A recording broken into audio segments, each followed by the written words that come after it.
Hi అండి, దొండకాయ fry చేశాను కదా.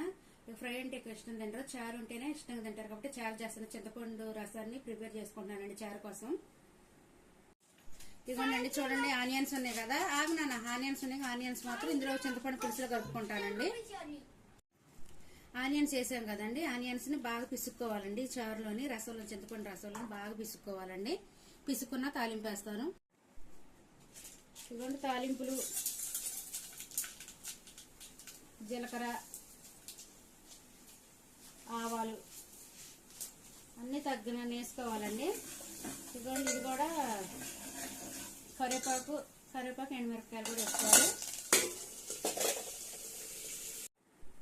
తాలింపు అయితే వేగిందండి. తాలింపు తెచ్చి దీంట్లో పోస్తున్నా.